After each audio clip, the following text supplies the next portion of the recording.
With a population growth of 0.53% per year, China has, in 2020, nearly 1.4 billion inhabitants.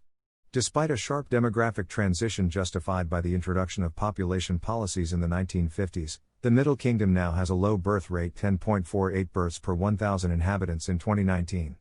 In China, 70% of the population is between 15 and 59 years old. This is a considerable advantage since the proportion of economically dependent people is low, which stimulates economic growth.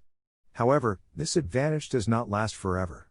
Indeed, the United Nations estimates that the share of people aged 65 or over is expected to more than triple by 2050, reaching 24% compared to 7% in 2000. As a result, this rapid aging of the population will lead to a significant labor shortage. In addition to this problem, there will be a shortage of women. The latter can be explained in particular by the practice of selective abortions to the detriment of girls, as well as an abnormally high female mortality rate linked to negligent treatment in early childhood. Because the demographic issues related to the shortage of girls were of concern, the Chinese government introduced various laws prohibiting the abuse of or discrimination against girls, as well as the practice of selective abortion.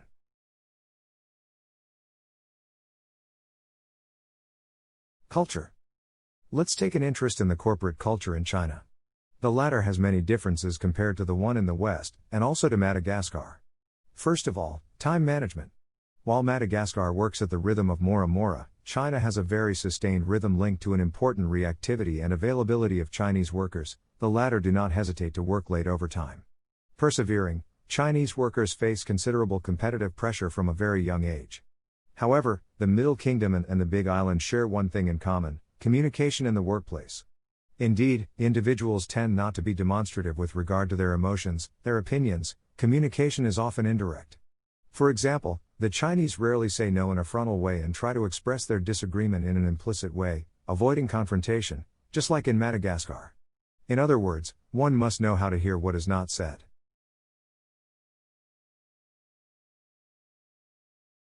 Economy.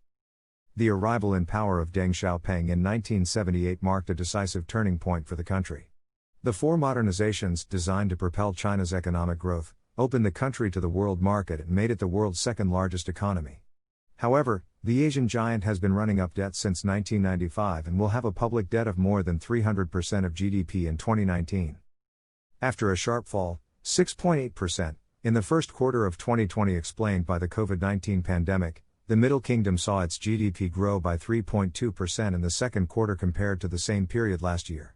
This rebound can be explained in part by the strong recovery in supply. Indeed, in June, manufacturing output achieved its best performance since the beginning of the year, plus 4.8% year-on-year.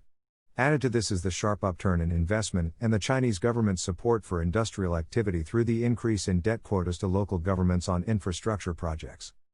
Although there are several components of economic growth, foreign direct investment and exports, strongly encouraged by China's monetary policy, represent assets for the country. First of all, it is necessary to understand how FDI can influence economic growth. Among the various sources of the latter remains investment and more specifically foreign direct investment, FDI. FDI is defined as capital flows made in order to create, develop or maintain a subsidiary abroad. A driving force behind the multinationalization of firms, FDI covers both the creation of foreign subsidiaries and cross-border mergers and acquisitions or other financial relationships, including intra-group loans and borrowings. The establishment of FDI allows for cost reduction, the conquest of new markets, sometimes difficult to penetrate through exports alone, and indicates the degree of economic attractiveness of the territory.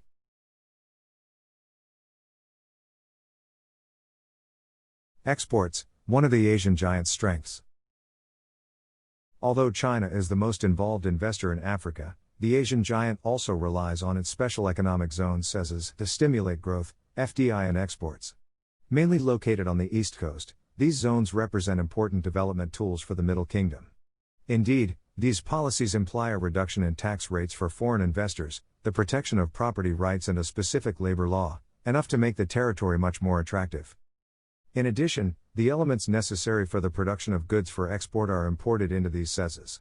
By relying on exports, China is following the development model favored by the Asian dragons, Hong Kong, Taiwan, Singapore and South Korea, in the 1960s and has a total of 2.3 billion products exported in 2019. Source: WTO. Exports are also boosted by the geographical location of the CESs, which allows the creation of many container ports. The port of Shanghai is the world's leading port, followed closely by that of Ningbo. The extent of China's port performance is indisputable. Its foreign trade represents 200 million taels and 3.8 billion. The undervaluation of the yuan is the main driver for maintaining a constant level of exports. Due to the cheap reputation of made-in-China goods, China maintains a rather high level of competitiveness. This attractive price level can be explained in particular by the monetary policy advocated by Beijing. Indeed, although it is no longer accused by the Americans of rigging their currency, the Middle Kingdom has resorted to the undervaluation of the yuan as well as an almost fixed exchange rate of the yuan against the dollar. The Big Mac Index illustrates this fact. This index, based on the purchasing power parity (PPP) theory, determines whether currencies are over or undervalued against the greenback. In this case, we are studying the price of a hamburger, the Big Mac from McDonald's.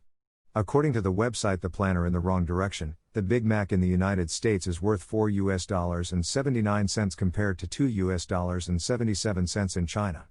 Let us now calculate the index. The index is expressed as follows: R equals P dollar, pi with P dollar corresponding to the price in the United States and pi to China. Following the calculation, we obtain 1.729 yuan for 79.77. This means that the implied exchange rate should be 1.729 yuan for $1. However, the USD/yuan rate is equal to about 7.00. Therefore, we can deduce that the currency is undervalued against the dollar by 75%, 1.729 to 7.00. 7.00. The devaluation of a currency has the consequence of increasing competitiveness, which benefits exports. However, this strategy is not without risk. It can force the economy to withdraw into itself because of the impossibility of importing foreign production, the exchange rate being too expensive. According to Marshall Lerner's critical elasticity theorem, when a currency depreciates, a phase of deterioration occurs. The trade deficit increases abruptly because imports are more expensive and exports less profitable. This is the price effect. However, over time, the volume effect takes over and becomes interesting because exports increase in volume and imports decrease in volume. This model is applicable only if domestic production is strong enough to make up for the lack of imports and meet international demand. There is little dependence on foreign countries to reduce imports. China is one of the few countries with different types of resources. There is a strong elasticity between price and exports, i.e. a px elasticity greater than 1. To conclude, the undervaluation of the yuan allows China to develop its trade openness through a surplus trade balance that benefits its economic expansion.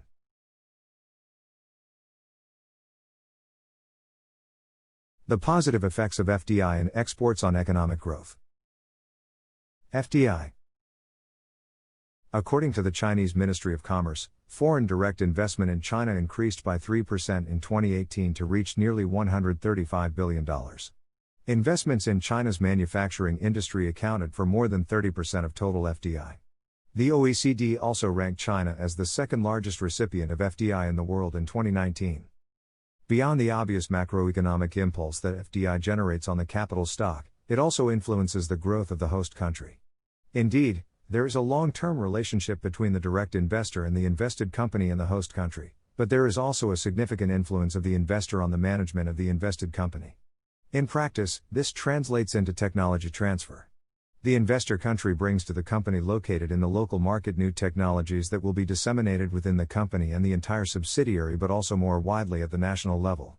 One condition is nevertheless raised by Borenstein, De Gregorio and Lee in 1998. Inward FDI has a positive effect on the growth of the host country provided that the population of the host country has a sufficiently high level of education to be able to spread technology transfers to the whole economy. In 1985 in China, however, data indicate that there were nearly 3 million students at the technical level. The condition having been met, this transfer of technology did take place and was at the origin of the improvement of total factor productivity in China. This is explained by the improvement in human capital and work made easier by the modernization of productive equipment.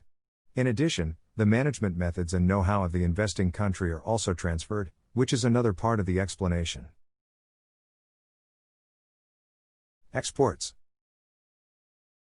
On this diagram, the curves of supply, O, and demand, D, are represented. On the y-axis is the price of the good or service, while on the x-axis is the quantity associated with that price. The equilibrium situation is represented by the equilibrium price, P, and the equilibrium quantity, K. The export curve is shown in red. By reading the diagram, it is clear that with exports, the equilibrium situation is modified. For the same quantity K, the price increases from P to P1. Indeed, in an export situation, production increases and therefore prices are higher.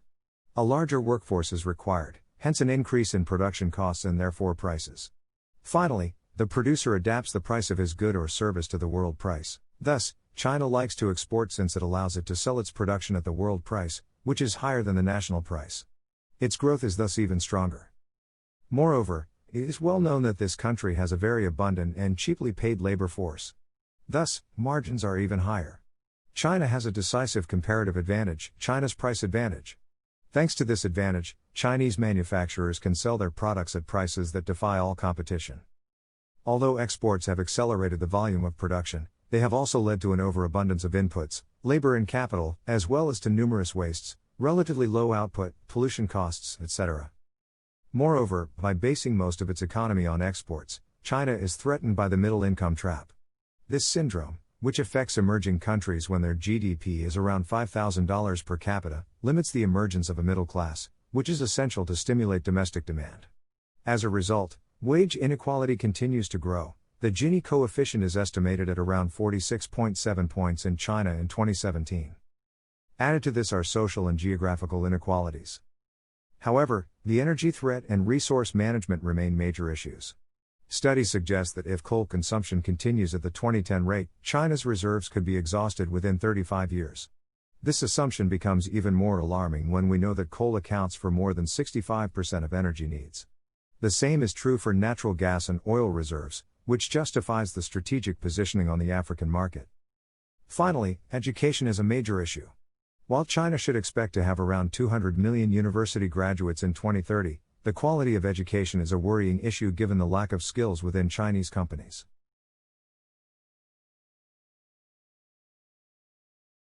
Geopolitics. Between 1980 and 2005, China has doubled its weight in world GDP, from 5 to 10% of the global wealth production, in buying power parity, overtaking Japan and becoming the second biggest economy in the world. The commercial impact of China on the rest of the world is therefore becoming stronger and stronger. And one wonders what effect these changes will have on the economies of the concerned countries. With the recent trade war between the United States and China, the question of an economic and diplomatic expansionism from the Popular Republic of China is recurrent. This leads us to the following interrogation.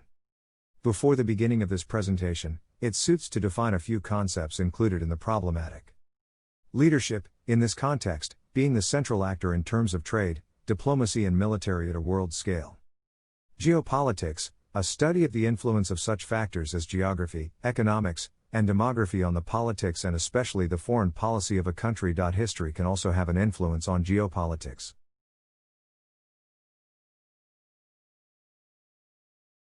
India's role in the South China Sea. The seas and oceans cover 70.8% of the Earth's surface. Indeed, with the globalization and the maritimization of the economy, it's like the sixth continent, and the wealth it contains are more than ever at the heart of greed and power games. In 2011, 90% of the economic exchanges take the sea for a turnover of $1,500 billion. At the national level, maritime activities represent 69 million euros and 300,000 jobs. The South China Sea is a very rich zone with natural resources are first and foremost fishery resources. It's also a rich zone because of its very extensive continental shelf, its relatively shallow water and the contribution of several rivers of high flow, without forgetting its great biodiversity which leads to conflicts between other countries like India. In geographical terms, India is located outside the South China Sea, but in geopolitical and geoeconomic terms, India now increasingly operates inside the South China Sea. The sea is not the main diplomatic, military or economic player, but it is becoming a player in all these fields. It is with China that India's relations are the most important yet most complicated in Asia. Both powers are on the rise, so they are more great power rivals rather than partners. Indeed, China's growing appearance in the Indian Ocean has already become a concern for India, and similarly for India's growing appearance in the South China Sea. India's strategic interests in the South China Sea. It's a geopolitical interest for India because if China have all the control on the sea, it would bring Chinese maritime forces to the Strait of Malacca choke point looking out into the Indian Ocean, and a point of entry into India's backyard, but it's like domination in the part of China and India feel in danger. India just want to compensate for not being able to stop China's appearance in the Indian Ocean. For India, the South China Sea region gains salience in terms of its trade with the Asia-Pacific region. Nearly 55% of India's trade transits through the Strait of Malacca choke point to and from the South China Sea. Samanahali Krishna argued in 2012 that the South China Sea is the property of the world. Nobody has a unilateral control over it. Here the big problem is that for China, which considers this sea as its south gate, the question of the continental shelf does not really arise, because it simply claims all the archipelagos of the South China Sea. The energy-rich nature of these areas like the South China Sea and Sakhalin give the Indian Navy interest in deployment eastward because it's also protect economy. In fact, energy is a key of domestic transformation, so it's logical that India want to obtain secure energy supply so associate with Vietnam and other country. India's strategic behavior can be followed in its naval deployments into the South China Sea, its diplomatic military relations with littoral states around the South China Sea, and its economic involvement in these waters. The oceans have become spaces of projection for the world powers. Indeed, this desire to control the surface, the fishery resources, but also the funds and the subsoils, is translated by a militarization of the oceans. Indeed, since 2011, investment in the naval budget has increased by 57% in China and by 69% in India, which is trying to counterbalance power. India is now looking beyond the Strait of Malacca to include the South China Sea in its national security calculus. Sathe used this strategy of regular series of deployments. India's strategic logic here, an increased Chinese naval presence and activities in the Indian Ocean have been countered by bilateral Indian naval exercises with Singapore and Vietnam in the South China Sea. Means that India want to acquire more power faced to this economic and politic force of China. For India, the rise of China is a challenge and they want to contain it. India has conducted joint military drills and stepped up security cooperation with countries that have disputes with China in the South China Sea. India is building up its maritime links with regional states such as Singapore, the Philippines, and, above all, Vietnam, who have shared concerns over China, and have similar interests in resisting Chinese imposition of its so-called wide rangan. As we all know, maritime flows are now directly related to globalization and thus presents an opportunity for countries wishing to gain power. 90% of international trade goes to sea. In this respect, the preservation of the freedom of navigation is essential for the Indian economy. Starting from this point of view, the maritime issue seems very important for countries wishing to develop more or extend their power against more powerful countries like China and the United States who want to keep their power.